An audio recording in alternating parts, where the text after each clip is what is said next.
दोस्तों विप्रो लिमिटेड की बात करें तो स्टॉक ने आज कुछ निगेटिव क्लोजिंग जरूर दी है, लेकिन दूसरे आईटी शेयरों के मुकाबले विप्रो में आज कम गिरावट थी। इसके पीछे वजह यह है कि विप्रो ने एक बहुत बड़ा अनाउंसमेंट किया है। विप्रो को एक बहुत ही बड़ा ऑर्डर मिला है। क्या है ये ऑर्डर, उसकी क्या फायदा विप्रो को मिलने वाला है, जानने की कोशिश करेंगे इस वीडियो के माध्यम से। साथ में विप्रो ने एक बड़ा डिसीजन और लिया है। जैसे कि आपको पता ही होगा, विप्रो लिमिटेड लगातार अपने मैनेजमेंट में काफी ज्यादा बदलाव भी कर रहे हैं और साथ में बहुत सारी कंपनियों का अधिग्रहण किया जा रहा है। विश्व की बड़े बड़े क्षेत्र में लगातार इसकी एंट्री हो रही है और इसी वजह से विप्रो का कारोबार आने वाले समय में बहुत तेजी गति से आगे बढ़ सकता है। वैसे देखें तो विप्रो की ज्यादा पिटाई भी हुई है, दूसरे आईटी शेयरों के मुकाबले विप्रो बहुत ज्यादा गिरा है। तो ऐसे में जो रिसर्च एनालिस्ट है उनका भी कहना है कि आने वाले समय में जब रिकवरी शुरू होगी तो विप्रो में बहुत तेजी से हो सकती है। तो क्या इस डिप का हमें फायदा उठा के विप्रो में इन्वेस्टमेंट करना चाहिए? क्या यही लॉन्ग टर्म के लिए नजरिया है विप्रो में निवेश का? सबसे बड़ी बात है कि विप्रो को बोनस का बादशाह कहा जाता है। लगातार कंपनी बहुत अच्छा बोनस देती है, तो भले प्राइस बढ़े कि नहीं बढ़े, लेकिन अगर बोनस बार बार मिल जाता है तो उसका फायदा हमें देखने को मिलता है। हमारे पास शेयरों की क्वांटिटी बढ़ती है। ऐसे में हमें क्या विप्रो में इन्वेस्टमेंट करना चाहिए? वैसे विप्रो ने पिछले 10 साल में जिसने भी इन्वेस्टमेंट किया होगा उनको मालामाल ऑलरेडी कर दिया है। तो क्या हमें भी इसमें लॉन्ग टर्म का नजरिया लेकर विप्रो में निवेश करना चाहिए? इन सारी बातों को समझेंगे इस वीडियो के माध्यम से।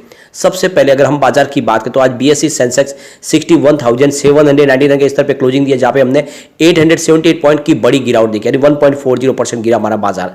तो बहुत बड़ी गिरावट हुई आज, और इस गिरावट के पीछे वजह है यूएस फेड की तरफ से जो प्राइस हाइक की गई है उसकी वजह से पूरे सेंटीमेंट बिगड़े और बाजार जितने हैं ग्लोबल मार्केट वो सारे आज गिरे, और इंडिया के बाजार में भी काफी ज्यादा निगेटिव इफेक्ट देखने को मिला। और एफआई की तरफ से आज बिकवाली भी हुई है। निफ्टी आईटी में काफी बड़ी गिरावट हुई, आप देख सकते हो 29,087 के स्तर पे करीब 625 पॉइंट की गिरावट थी निफ्टी आईटी में, 2.11% गिरा निफ्टी आईटी। तो जहां पे देख सकते हो कि बाजार में जितनी गिरावट उससे ज्यादा गिरावट हमें आईटी इंडेक्स में देखने को मिले और दबाव देखने को मिल रहा है, स्पेशली समझ सकते हो। और यहाँ पे काफी समय के बाद 2 दिन के ट्रेडिंग सेशन में जहाँ पे पॉजिटिव खरीदारी थी एफआई की, उसके बाद में आज बिकवाली हुई है।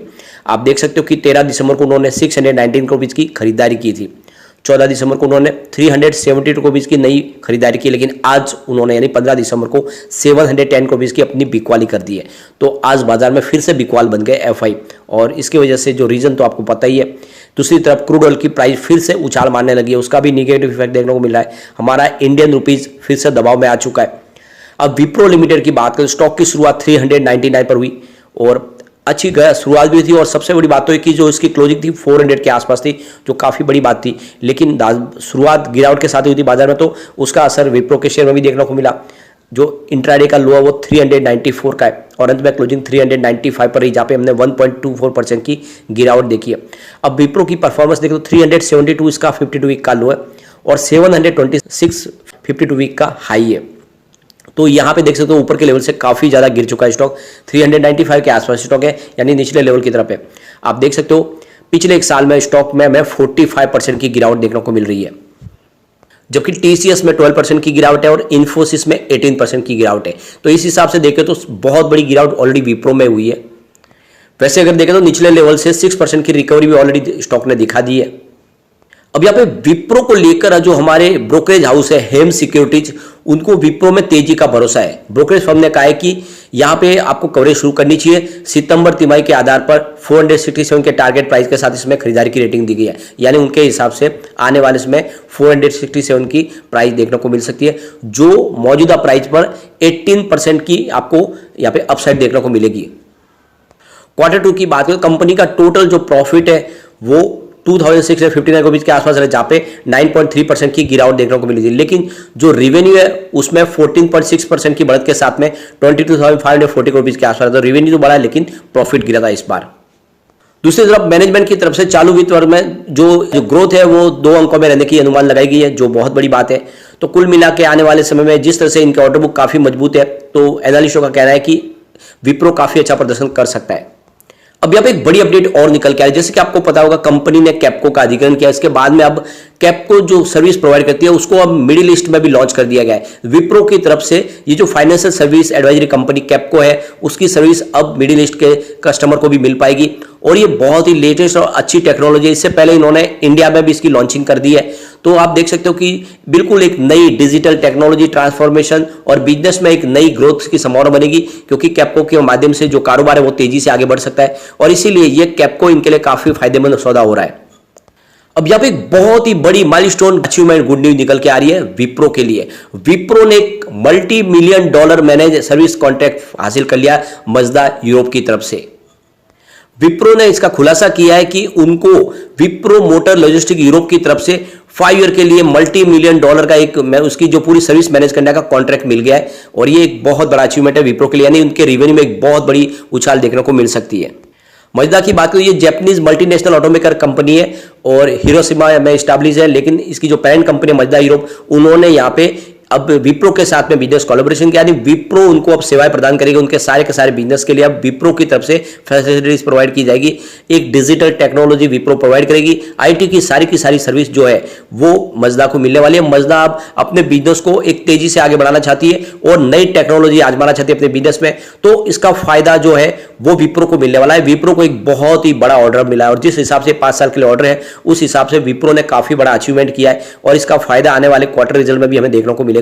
तो ये आप समझ सकते हो कि विप्रो के लिए एक तरह से नई शुरुआत होने वाली। विप्रो की पाइपलाइन में आप देखो तो काफी बड़े बड़े ऑर्डर है और इससे एक बात तो समझ में आ रही है कि विप्रो अब आने वाले समय में आपको तेजी से आगे बढ़ता हुआ स्टॉक दिखाई देगा। अब इस मौके पे शरद चंद जो वाइस प्रेसिडेंट और एमडी डायरेक्टर है विप्रो के, उनका कहना है कि ये जो हमने पार्टनरशिप की है मजदा के साथ में, इसकी वजह से आने वाले समय में हमारे बिजनेस में तो बढ़ोतरी होगी, लेकिन मजदा ने जो अपना विजन पेश किया है 2030 तब तक के लिए जो उनको अचीव करना है वो हम करके दिखाएंगे और उनको एक नई टेक्नोलॉजी से रूबरू करवाएंगे, यानी उनके बिजनेस में काफी ज्यादा बढ़ोतरी होगी, उनको एक नई टेक्नोलॉजी का अनुभव होगा। यानी आप समझ सकते हो कि विप्रो ने जो स्टेप उठाया उसका फायदा मजदा को तो मिलेगा ही, साथ में विप्रो को बहुत सारा बेनिफिट मिलने वाला है। इसके अलावा एक बड़ी अपडेट और है, विप्रो ने अपने एम्प्लॉयज को 1.7 लाख शेयर और अपने स्टॉक ऑप्शन के तहत दिए, यानी विप्रो ने अपने एम्प्लॉयज को करीब 1,70,206 शेयर अलॉट किए एम्प्लॉय स्कीम के तहत 2004 की जो प्लान है। तो ये समझ ही सकते हो कि लगातार अपने एम्प्लॉयज को इस तरह से रिवार्ड दिया जाता है, जो बहुत बड़ी बात है, दूसरी कंपनियों से हटके है विप्रो इस मामले में। अब यहां पे आप देख सकते हो विप्रो, इन्फोसिस और टीसीएस, इसमें से कौन सा स्टॉक है जिसको 2023 के लिए पिक करना चाहिए। तो यहां पे देख सकते हो कि ज्यादा गिरावट 45% की विप्रो में ही हुई है। ऐसे में आने वाले समय इसमें रिकवरी की संभावना भी जल्दी बन सकती है। अब इस आईटी सेक्टर में गिरावट के पीछे रसिया यूक्रेन का युद्ध है जिसकी वजह से ये प्रॉब्लम क्रिएट हुई है। उसके अलावा इन्फ्लेशन का भी प्रॉब्लम है जिसकी वजह से देखें तो ये आईटी सेक्टर काफी ज्यादा गिरा है, लेकिन आने वाले समय यहाँ पे अच्छी खासी रिकवरी की संभावना बनेगी। यहाँ पे जो रिसर्च एनालिस्ट है उनका कहना है कि बहुत ही कम प्राइस में विप्रो इस समय मिल रहा है और अट्रैक्टिव लग रहा है, तो खरीदारी लॉन्ग टर्म के लिए की जा सकती है। साथ में इस समय टीसीएस और इन्फोसिस भी काफी अच्छे लग रहे हैं, निवेश किया जा सकता है आईटी शेयर में। जैसे ही माहौल पॉजिटिव बनेगा रिकवरी अच्छी खासी हो सकती है। तो यहाँ पे देख सकते हो तीनों स्टॉक को यहाँ पे खरीदारी की सलाह दी है, तीनों काफी अच्छे हैं और इनमें वो पोटेंशियल है कि आने वाले समय में आपको अच्छा ये आरओई दे पाए। तो कुल मिला के यहाँ पे निवेश की सलाह दी जा रही है। अब एक बार हम इसके पीवट लेवल को चेक कर लेते हैं, तो यहां से अगर और गिरावट होती है स्टॉक में तो 398 का फर्स्ट सपोर्ट है, तो ये सपोर्ट तो टूट चुका है। सेकंड सपोर्ट 396 का है, ये भी ऑलरेडी टूट चुका था। अब 392 का तीसरा सपोर्ट रहेगा, इसको तोड़ा तो गिरावट